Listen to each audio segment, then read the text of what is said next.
Hi, welcome Nevaeh here. I have a reading and I'm getting a strong feeling that it's for those souls that feel like they're not seen by anyone and that they're kind of meant to be alone in their lives without a partner. We look at truth and intuition here, and we look at terminology like divine masculine and divine feminine, which are energies we all have in ourselves and that are a balance, not gender specific. If this message resonates with you, please take it. If it doesn't, use your intuition to discern either which way. It's lovely to have you here and to have you watch. I'm just going to shuffle the cards. I'm going to do a 3-card pull.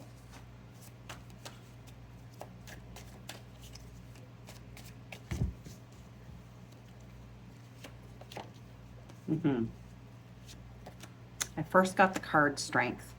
Okay, so I'm channeling from Spirit that you paint your own reality of beauty and that you desire a relationship that has no secrets and has open and clear communication.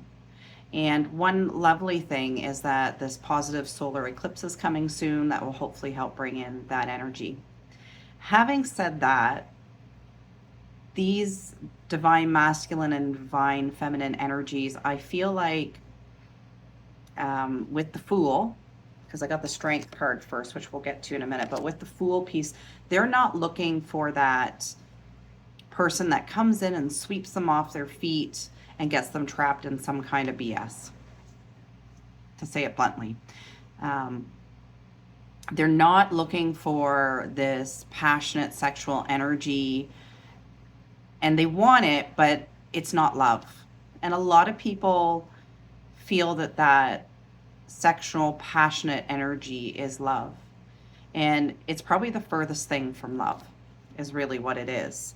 It's wonderful to share it, it's wonderful to have it. It adds a beautiful element into relationships. But if that's what's bringing you close together, it really makes murky waters, and you tend to avoid a lot of red flags or triggers that are hurtful and not good for a sound, solid foundation of a long lasting relationship. Strength. It's imperative that you don't hesitate when you get into relationships to pull back. Don't chase. No guilt to close out the relationship. I know that sometimes people have a hard time. Oh, I don't want to hurt their feelings. I don't. The reality is that it saves everyone energy and time. If it's not working for you, there's too many red flags, you pull back your energy immediately. Be honest. Don't waste your time, effort, or money. It saves a lot of people a lot of heartache, a lot of time, and saves on their finances, which is really what I think this world needs. It's important for these divine masculine and feminine energies. There's that desire and importance to interact with others and for them to see you, all of you, as a mirror and love and appreciate that. But it's almost unrealistic to expect that. If you're going to engage in a relationship for this collective that I'm speaking to, it's really important that you see your partners interact with their friend circles, interact with their family, and also, if possible, and see how they interact at work, so that you get a more full picture of the dynamics and the thinking that comes along with that person that you want to attach yourself to, perhaps for a long period of time. I think that in the past, with this Fool card, you've learned that maybe you've been perceived as a bit salty sometimes or short, and you shouldn't feel guilt for coming forward and explaining that something didn't sit well with you. Of course, try not to do it in public, do it in private. Um, no more allowing people to siphon your energy without correct reciprocation. It's a setup for disaster, is truly what it is.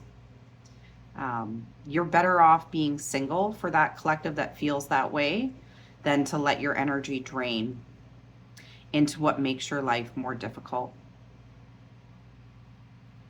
How does she or he or them or the energies behave with other people? How do those friends and family members behave with them? What is the role model? What are they around most of the time? They say that you're the sum of the 5 people you spend the most time with. So be cognizant of that when you choose partners. Um, really learn how to listen to your own intuition and the signals your body's giving you. Whether you're tired or fatigued, you might need to pull back and rest. You might have some stomach upset or headaches when there's a conflict, or there's even an interaction that maybe didn't sit well with you. It's easy to let yourself overlook that. And sometimes in relationships, the energy you give is the energy you're in love with, not necessarily the other person's energy. I do have the Magician card, which is wonderful. You'll learn how to see yourself fully for yourself and love yourself instead of expecting it from someone else. It's better to become a person who's focused on your own growth and to become a better person to sustain the rest of your life for yourself in more peace and happiness. It's really difficult to expect another being to see you fully, right? To have them be the conduit that provides you with that happiness. That's a heavy burden on someone else. It's not fair. You really have to bring happiness to yourself and meet up with somebody that does the same for themselves to move forward. I know that there's going to be questions for the collective I'm speaking to about. I have this deep feeling and this desire to share my life with someone, for someone to see me. Um, it's possible, right, to be with others and you learn to appreciate each other and work with each other's darker sides and light. And it is absolutely possible, but there's very few people yet that can stand in their own power and their own confidence and love and seeing themselves and accepting themselves without using another person as a conduit to that end. Most of us use others as vessels to paint our reality as beautiful. So for this collective, you are a magician. Whatever you choose, one way or the other, you'll be able to work with it and make it positive for yourself. But if you're really feeling like no one's ever going to see you, learn to see yourself and love yourself. Lots of love. If you need a reading, click the link in the bio or go to www.nevaearose.ca.